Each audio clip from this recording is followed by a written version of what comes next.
abonnés de Congo Liberté TV, Naza na Esengo, webi kinga nazara toujours na Esengo, surtout quand il s'agit de vous, surtout son ayebi ke bino, boza wana boko landanga, ana sepeli, bozo sa musala kitoko nombre ba abonnés na biso ezo mata. Continuez à partager ma vidéo, continuez à partager en gros. Ah, et si ka bozo so ba analyse, et si ka bozo so ba réponse à ba question na bino bozo so actualité chaque jour 24 heures sur 24. On travaille pour vous tenir informés. Alors, soit vidéo, panza, heureusement, nouvelle, nous y a bien ou apiso qui na Congo Liberté TV.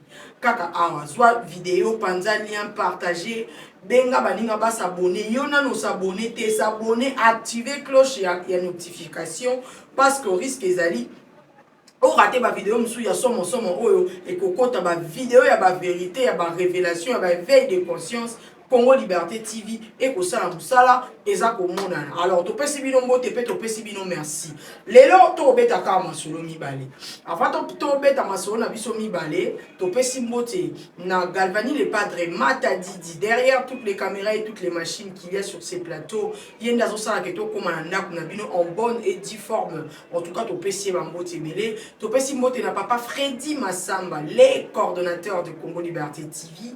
To pesi également mbote na boss Félifou, le number one Mokonzi à café matinal, oazo chabiso au parfum à Makambozo, le camille mini na Est et la République démocratique du Congo. En tout cas, biso nyoso, toza kote ma boko to ko sepela na musala za ko sala, boss Félifou, mbote na yo. Mbote également na maman Jackie elle aura tout le temps, maman Nzamba Pambola yo, ngape na Binzambe ya Pambola yo, bo mbote na papa Ibrahim depuis Lubumbashi, le pasteur Ibrahim, topé sivino bambote, boza tellement ebele abonné na biso zara na bitida kokomela biso na ba commentaire et sunga biso to kanga komoto pesi pe mbote na papa Pedro pe tout le temps akomela biso na ba commentaire to pesi bino mbote lelo to kobeta kama solo mibale lisolo ya liboso ba interpeller Beni Mukena, toyebi que azali principal suspect, il y a meurtre, il y a Vali Amissi. Vali Amissi a oti kabiso je crois le 13 hein, ils équipent les 13. On va retrouver qui cornaye, on a la sima hôtel Béatrice, azaki na moninga na ba vidéo surveillance et tambola ki na ba réseaux sociaux, biso nyo stomona ki yango, toyebi que moninga na yo na azaki suspect, yem tandai ko mona na te. Malgré famille na ba na ko leka. Na ba pandisa mo mususu to ko yeba te ceux qui bazwa qui contact nene koloba que non, ce n'est pas lui, c'est lui que vous voyez dans la vidéo. Bon, eza yete akimela kinini. Question va retourner yango wana parce que aza interpellé. Ba interpellé wapi na Afrique du Sud. Banani ba interpellé Interpol. Interpol a travaillé na banani, a travaillé na service de renseignement na biso a. Donc musala et salami.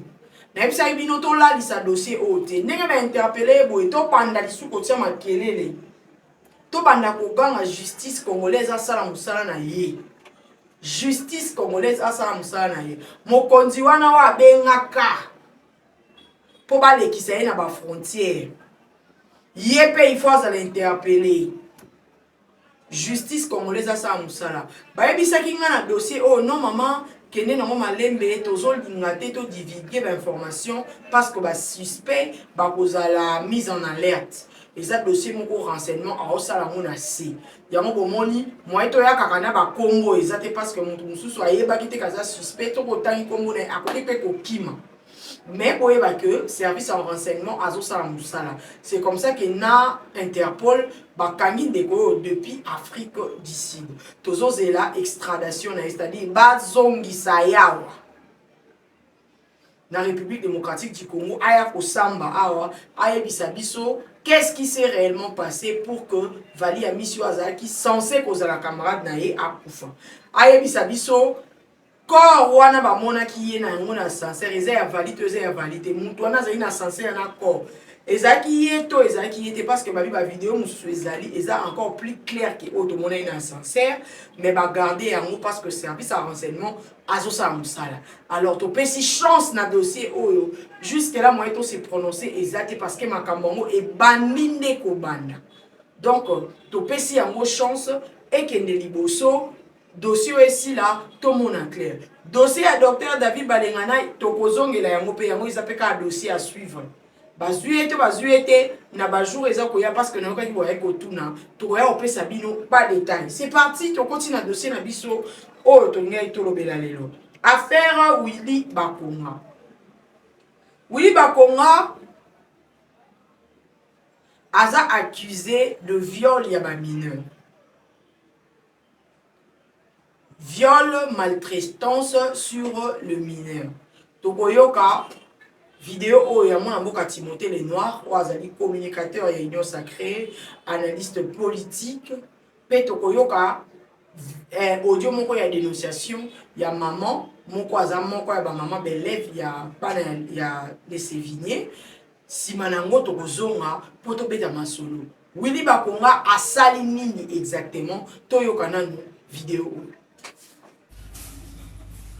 Je n'ai pas donné la raison. Et ma fille a été renvoyée, mais la raison n'était pas vraiment valable. Ma fille, elle est épargnée parce qu'elle suit tout ce que je lui dis comme conseil et tout. De ne pas se faire remarquer, ça c'était Willy, de se comporter comme une toute petite fille pour qu'elle soit épargnée. Mais je vous jure, tout son entourage va cible à Willy. Willy a ça la rabana wana baji à ma paix. Je dis bien l'entourage de ma fille. Les enfants viennent se plaindre à moi. Parce que parents na parents na bango que non pas ici parents na bango ba organiser Willy bango ba changer école ba ko benga bango surtout baza 6e ba Willy na sala bango chantage ou ko meka o bimsa makambo na sala to na zoloba a aujourd'hui l'examen d'état. Imagine maintenant ma kanisa bana parce que bazana bango na bana ba ko na 6e mais bazana 16 ans. À 17 ans, 18 ans, ce sont des enfants qui ont 16, maximum 17 ans. À 18 ans, et cause à compter 2, 3. Quand je dis ça, ça me fait de la peine. Je suis père de famille. Willy ne peut pas faire ça à mon fils. Mon fils aujourd'hui, c'est pas se tenir debout. Il est KO, l'estomac KO. Tout ça à cause de Willy. Aussi longtemps qu'il n'y a rien entre Willy et la fille en question. Et quand je me plains devant la caméra, parce que je connais mon pouvoir, je connais mon régime, comment ça fonctionne, je dois être la cible. Willy Bakonga paye les gens partis des États-Unis, de l'UDPS de l'Union Sacrée, qui m'injurie tous les jours. Mitterrand, tu es père, tu es grand frère, tu as des petites sœurs. Comment Willy peut traiter Bana Baninga, Bana 15 ans, 16 ans, Abibagala Bango? Mais est-ce que école Naye Joviali na Kitambo, côté à 2000, c'est connu de tout le monde, il a un bureau avec un matelas, c'est connu de tout le monde. Et puis il exige Makiza, il y a Bassi Barozana Chevali, Oya Mibali Bakena Bandal. Et il vient passer tout. C'est une histoire connue de tout le monde. J'ai quel intérêt de détruire Willy? Ça, c'est très grave. Mais Willy Bakonga a détruit la vie de nos enfants. Il a détruit la vie de mon fils. Mon fils est KO à la maison. Il a fait des examens, des échographies. Il doit subir un traitement d'estomac pendant 3 mois. Qui va me donner le moyen de faire soigner mon fils? Voilà. Mato ina yo moko témoin, misu na yo moko témoin. Yo moko yoki, ndenge ngai pe na yoki. Donc, koyoka ba vidéo o mibale, et kolakisa que, bazako accusé Willy Bakonga de viol et maltraitance sur mineurs. Harcèlement et tout. D'ailleurs, Timothée Lenoir a été plus loin qu'on le bat que. Bana basi bakotaka maki na école na Joviali. Bana mibali bakotaka na Sévigné akabolaka bango pour que yé azwaka temps pour profiter na ba fille. Mais la logique de choses, parce que bana baokola déjà banzoto eza na ba sensation, ce n'est pas prudent pour na bano bazana maki ba préparer examen d'état bo sangisa bango basi na mibali. Parce que ba mourete ezara na kati ba makambo mele. Donc ce que na angle ya okabola bango wana za na raison. Et là, quand on a tiqué, on a quatre dossiers parce que nous sommes impartial. Nous avons la partie, nous avons la analyse. Jusque là, analyse. Justice congolaise, nous avons Willy Bakonga est coupable ou pas. Mais l'anda analyse au bien. Yo ne pas partir à l'analyse, aucun mi peut sa réponse nanda. Et là, quand on a tiqué, on a kasi eza babi azan na matla. Na kati ya bureau na ye. L'école né Joviali, ils ont un Kitambo, je crois. Na lingina tuna na bandeko bazara na ba bureau na bango ya minene. est-ce que ça capé bientôt ils a malamu ils a permis na mutu aza na mbetu na kati ya bureau parce que bureau est un lieu de travail. Il faut avant d'aller galvanier avant d'aller dans le bureau nae azo travailler. Ce qui sont au bureau est comme une mbetu et ligne le banini que de fois qu'on travaille au lembi au ça soupir pe na mbetu to mbetu wana eza na connotation au biso to yebi ya mbetu. Wana question à liboso. Peut-être na nini médical na orientation médicale mo esenga ye ke soka travailler à sa lonjaka. Yango atia matelas na bureau na ye. Wana ezakaka to pusaka makanisi. Je rappelle que dans ce pays, Willy Bakonga azaki ministre à éducation primaire, secondaire et professionnelle et PST. Willy Bakonga bakangaka et tout mona mwana ekuna na braza na valise ba mbongo ba okatisa. Bazong serait à kotara prison. Habillement, tozonga na ba dossier wana te parce que ce sont des dossiers qui fâchent. Willy Bakonga to ebaka ekazaki kabiliste. Ye moko na ba vidéo moko alobaki so bazui ADN na makila na basali ADN ba mona kaza kabiliste de sang. Lelo Willy Bakonga yebisa biso ke yaza Tshisekediste. D'ailleurs kuta senga nzambe alongola 5 ans. 5 ans na eba longola baba ça pas Félix Antoine Tshisekedi.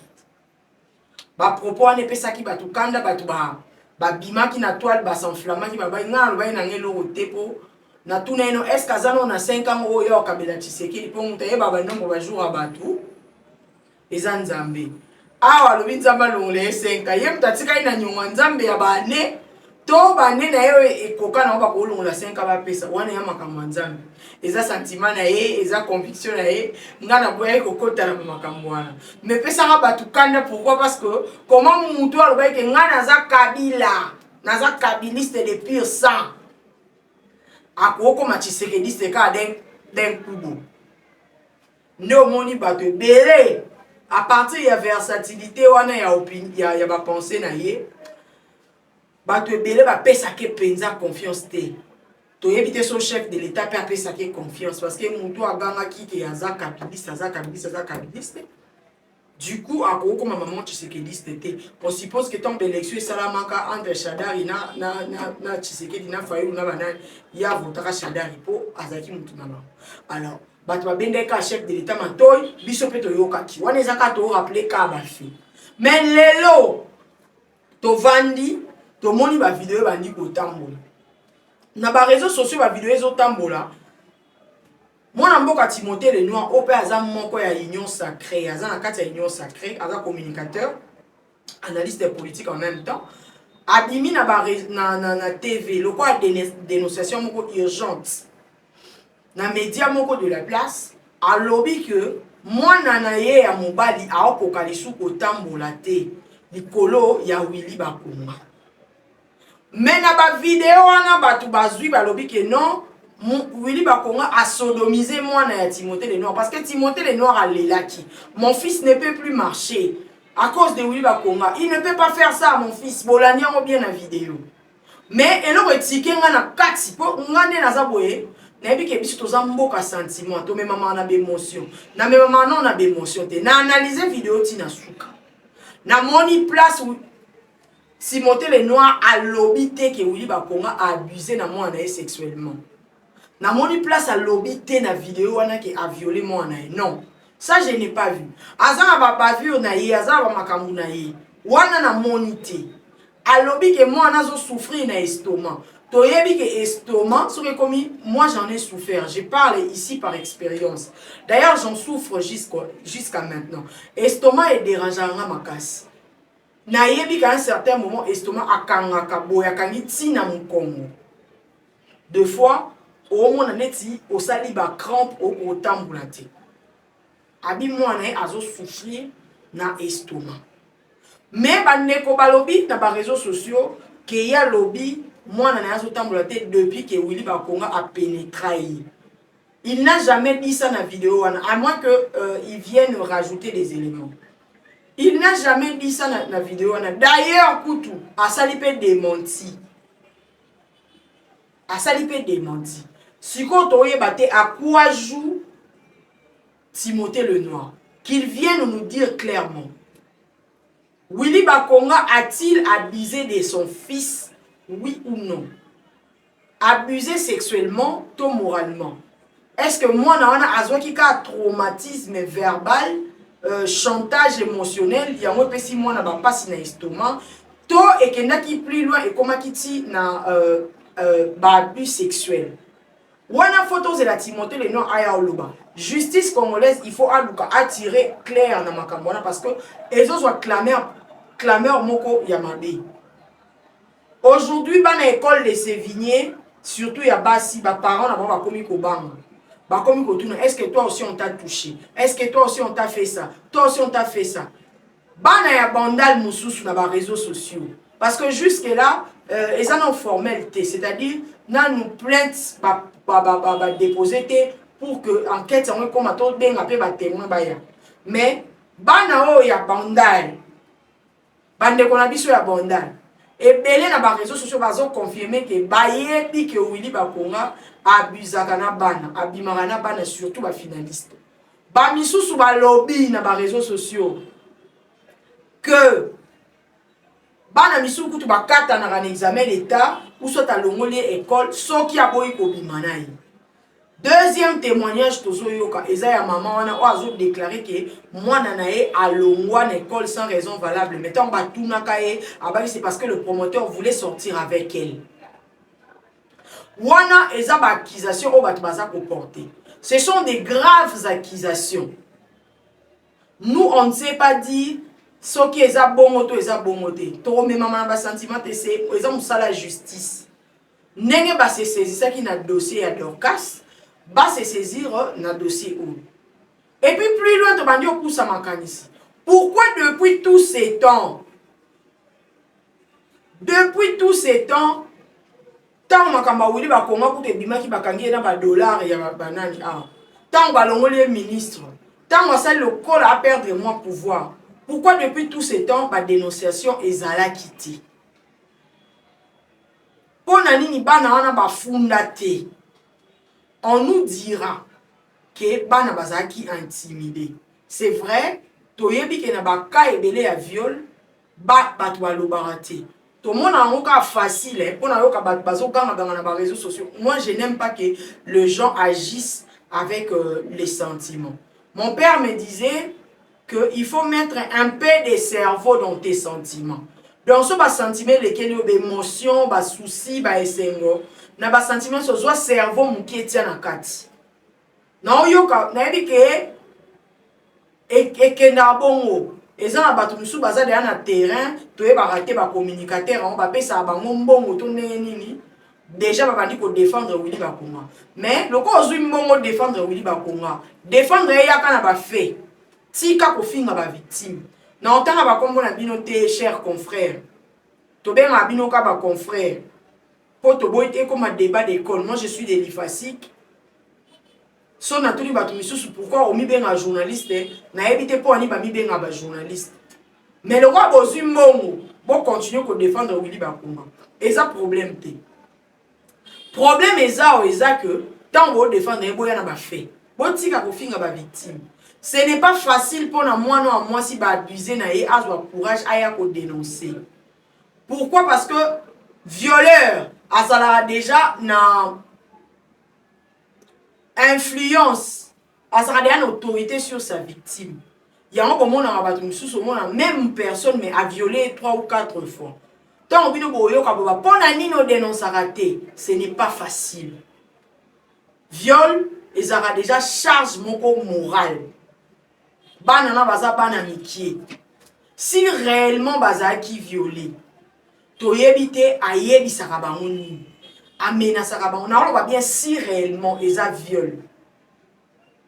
Si réellement abimana banawana, to yebite intimidaka bango ndenge nini pour que ba dénoncer. Donc le débat n'est pas là. Le débat n'est pas pourquoi vous dénoncez Kiti. le débat est que les Camerounais se sont bandeli, ils ont appelé na souka. Ce qui réellement, makambo baza ko accuser na yeke abimana bana, intimidaka bana, o mwana mobali olingi chéri l'école. Ce que ça chéri wana yé pati la kaye mutema. Okozana ba problème et tout. Si réellement ils ont vrai. Et là on dit biso to senga ka na justice congolaise à se saisir dans dossier, il est ou il n'est pas coupable. Parce que c'est quand même quelqu'un d'important dans ces pays. Azaki ministre paix à éducation encore. Ceux qui ont ça dans Makambu, si réellement ils sont coupables, il faut qu'ils subissent la rigueur de la loi. Il faut avoir des sanctions, des sanctions exemplaires. Ça c'est bien. Tant qu'il y a des gens qui travaillent contre les chefs, beaucoup de mangati. Il y a une population qui est qui dans ces pays. Tant que kaka wili bakonga bano kaka bakonzi mboka bakomo violer bana ebo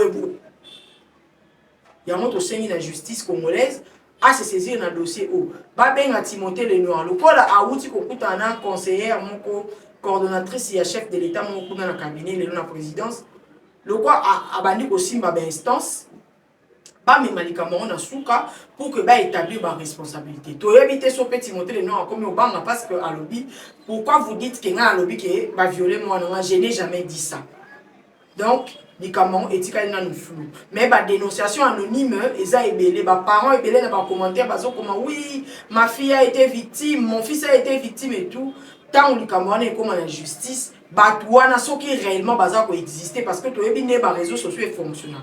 Si réellement ce sont des personnes vraies, réelles, physiques, va se présenter à la justice, va porter plainte, va témoigner, Makambouango et les Kabir. Mais,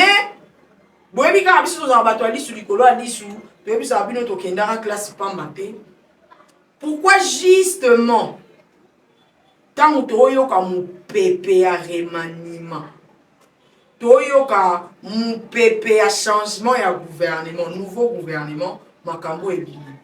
Est-ce que Willy Bakonga a un détracteur? Image pour que le chef de l'État puisse avoir confiance dans le gouvernement, tout le monde. Point d'interrogation. Point d'interrogation. Willy Bakonga est victime ou bien il est coupable? Ce sont des allégations ou de règlement des comptes. Et vous voyez, la justice congolaise a établi. Pourquoi tu le dis? Parce que tu y es. Le gouvernement est commis. Pembeni peut-être très bima. Il y a 6 cas. Depuis que les remaniements, tu as un changement. Alors, Batoubaou est là-bas poste. Willy Bakonga, déjà, je rappelle que avant le gouvernement soumis à des OEBIMA, Azaki favori. On dirait que ça est EPST, sous éducation nationale. Est-ce que Natou wana toyebara ke aobima d'ailleurs na ba liste wa lokuta lokuta bima na réseaux sociaux comme on est pesana. Est-ce que batuba obanga azonga yango basaleli kabal to eza passé na ye ils ont rattrapé ne baba le karma existe pour azwa sous mandat te na mboka pour azwa sous pouvoir te na mboka. Wana eza ba question tozo tuna so roza na réponse tielanga ngona commentaire mais na yebi ke na ba moment crucial boye ba makambo boye yaka. Je me rappelle encore de Dominique Strauss-Kahn au tournant DSK. À l'époque, je crois Zaki président FMI Abanaki ko Azaki candidat favori je crois dans la présidentielle et à France. Et là, Kiti Sakaye, ils allaient affaire moko, femme de chambre moko à Fundakaye, qui a Bizaka dans la chambre. Justice et ça là, Moussa Nango, relevant sous kilote, il y a mon mentionné, bah ça là quand on teste, bah mon ara qui bah sperme, il y a Dominique Strauss-Kahn, ils allaient na Katia. Il y a dessus à fille. Ce qui veut donc dire que viol les alaka consommé. To yebite est-ce que ba yo kanaka na ba moi après fille wana baluki. To les alaka pena viol. Mais ce qui est sûr, affaire wana est discréditaka Dominique Strauss-Kahn. Malamanko na ba sondage à Chitaka. Ba biloko wana salamaka. Ba scandale à modèle à boy. et s'il sa carrière politique, et s'il sa carrière professionnelle, et s'il sa carrière même pastorale, pasteur et délai, carrière n'a pas moi si là perdre la crédibilité, Nicolas va sale dossier. Ce sont des sales dossiers. Oh et bon dit que ba konziamboka ba o baza ko mema autorité à l'état baza kana kat ba personnalité ba personnage de marque le quoi ba oui ba konga baza ba tout ba ko za na ba dossier oté. Ce sont des sales dossiers qui ternissent l'image de la classe politique congolaise, s'il vous plaît. Ils ont baby sa image de la classe politique congolaise. Comment se fait-il mutu o ba pesa ministère?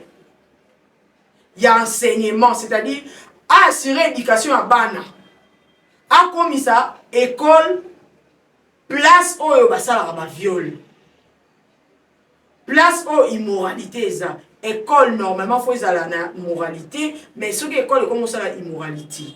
Ma belle. Je me plaignais ici. Nalobaki ba ministère de l'éducation bo landela non l'école.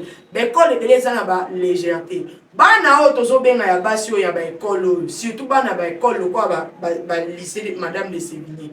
Elle se comporte très mal même dans les réseaux sociaux. Ba comment le roi ba universitaire, le quoi bana moko bah ça les gens na ba liberté. So tali même na ba TikTok, ba la télé, ba sorti, ba makamuso, bana o baza ba libertinage makasi. Alors surtout ba kisi suna li kambo to yoki, ça fait très mal. Ça ternit l'image de la classe politique. Et zo baby sa biso image. Yango to lobi comme le dossier est sale, on ne se prononce pas encore. To pesibino kak. Pourquoi est coïncidé quand on a préparé maniement? Est-ce que Willy Bakonga a un bateau, bazo lingé, un détracteur, ça tout va déstabiliser, va salir image naïe. To ezama kambwa sala kala, ba viol ou sala kato sala et lingé pour rattraper siko. Ce sont des allégations ou un règlement de comptes. Justice congolaise, tient la biso lumière na makambo. Ce qui lumière est continue na makambo. Donc, on sont encore avec des analyses détails des dossiers sabi. Donc, dossier oyo, to fongoli yango pe to tiki yango à suivre. Na pesi bino mbote, bino bolanda kinga, bozwa vidéo o bo panza yango et panzana des sales dossiers comme ça et ça la sensibilité à makasi. Justice congolaise, ceux qui voulaient bakonga aza coupable bokangaye. Ceux qui aza coupable te bo laver image nae, c'est tout ce qu'on demande. Ciao ciao.